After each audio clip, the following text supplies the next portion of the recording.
자, 그 다음에 세 번째입니다. 지진 얘기를 했기 때문에 또 어떤 걸 말씀드리면 재밌어 하실까 하다가 바로 요걸 가져왔는데요. 지진이 많은 일본에서 도대체 왜 원전 같은 걸 해가지고 저 후쿠시마 사태나 이런 일들이 터지게 만드느냐. 저렇게 지진이 많이 일어나서 현금만 사용하는 저런 나라라면 저 무시무시한 원전을 하지 말았어야지. 이게 요즘 우리의 안타까움 아니겠습니까? 오염수를 막 바다에 배출한다고 하고요. 자, 그래서 지진이 많은 일본을 바로 거기에서 왜 원전을 하느냐, 그 이유가 있는데요. 요 사진 뭔지 딱 봐도 아시죠? 바로 핵실험을 했던 화면입니다. 버섯구름이죠. 일본이 지금과 같이 일본의 총리가 미국의 굴욕적인 위치에 있고, 그 다음에 일본의 군대가 해외 파병을 스스로 할 수 없을 만큼 자존감이 떨어져 있는 상태고, 이런 많은 사회구조적인 요인은 바로 단 두 방의 핵폭탄 투하 때문에 일어났던 일입니다. 그만큼 위력적인 이 핵폭탄을 본인들이 안 갖고 싶겠습니까? 어찌 보면 아무도 표현을 안 하지만 내심 응어리에는 우리도 저걸 가져가지고 미국에 다시 복수해서 다시 원래의 위치를 갖고 싶을지도 모르죠. 자, 그래서 2차 세계대전이 끝나고 미국은요, 자신들의 이런 세계 최강의 지위를 만들어줬던 이 핵폭탄 실험을, 여기가 비키니 섬인데 이 비키니 섬에서 계속했어요. 1950년대까지. 그런 과정에서 일본은 당연히 핵을 보유하지 못하고 있었고, 전 세계 많은 국가들이 불필요하게 핵을 가질 수 없도록 미국이 제재하고 있었습니다. 그러다가 어떤 일이 아주 우연치 않게 일어났냐 하면요, 비키니 섬에서 더 위력적인 핵폭탄 개발을 계속 실험을 하고 있었는데 미국이, 그런데 아주 우연치 않게 이 비키니 섬 인근에서 참치 조업을 나갔던 원양어선이 하나 있었어요. 그 원양어선이 바로 요 배입니다. 네. 이 배가 바로 비키니 섬 근처에서, 일본 배죠, 원양어업을 하고 있었는데 갑자기 원자탄 터지고 나서 내리는 낙진으로 인해서 선원들이 전부 방사능 오염이 된 거예요. 그리고 이 배가 일본으로 귀향을 했는데 선원들에서 나타나는 증상이 예전에 원자탄 떨어져서 피폭당했던 사람들의 증상과 완전히 똑같다라는 걸 확인하게 됩니다.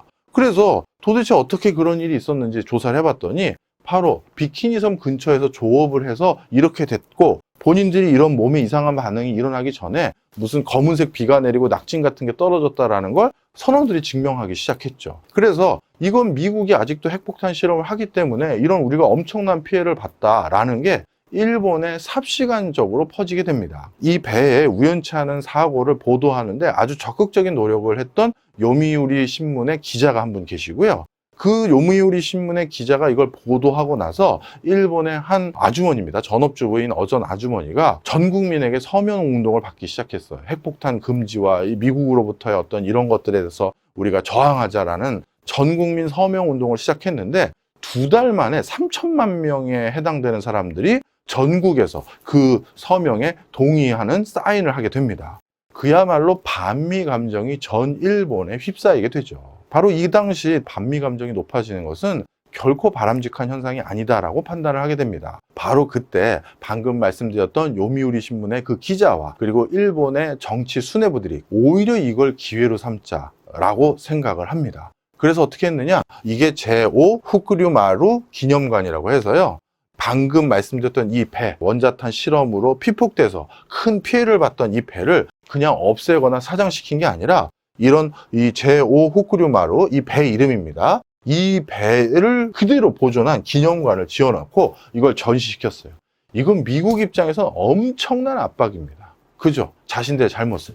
그럼 그 당시에 미국은 이렇게 큰 잘못을 저질러 놓고 일본을 못 본 척 했느냐? 정확히 그 당시 역사적 기록을 찾아보면요, 당시 미국에서 의료진들을 일본에 보냈다고 합니다. 그래서 의료진을 보내서 방사능 피폭을 당한 사람들을 치료한 것이 아니라, 의료진이 아니고 일본에서는 조사관이라고 불러요. 이건 물론 일본의 주장과 미국의 주장을 다 들어봐야 되겠죠. 양쪽 의견이 다 다를 수 있겠죠. 하지만 하여튼 일본의 역사에서는 피폭당한 사람을 치료해 주려고 미국 의사들이 온 것이 아니라 단순히 상황이 어떤지 조사만 하고 갔다라고 기록을 하고 있어요. 이런 상황에서 내부 여론이 더욱더 들끓게 되니까 결국은 어떻게 된다? 제5 후쿠류마루 기념관을 하나 만들어 놓고 이걸 통해서 계속 미국을 압박하고, 그래서 얻어낸 것이 뭐냐? 바로 요겁니다.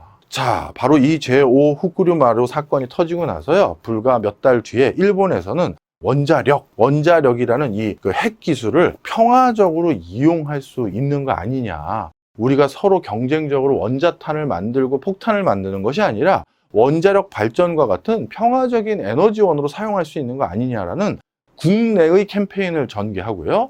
그리고 전 세계적으로 그런 문화를 조성을 합니다. 선원들이 이런 피폭을 당했다는 걸 소문을 낸 거죠. 그래서 결국 어쩔 수 없이 국제사회의 어떤 압박 속에서 원자력 기술의 평화적 이용에 대해서 권장하는 전 세계적인 캠페인을 열게 됐고요. 바로 그 뒤부터 일본은 악착같이 원자력 기술을 개발해서 지금은 전 세계에서 우리나라와 함께 원자력 기술을 가장 높은 수준의 원자력 기술을 가지고 있는 나라가 됐죠.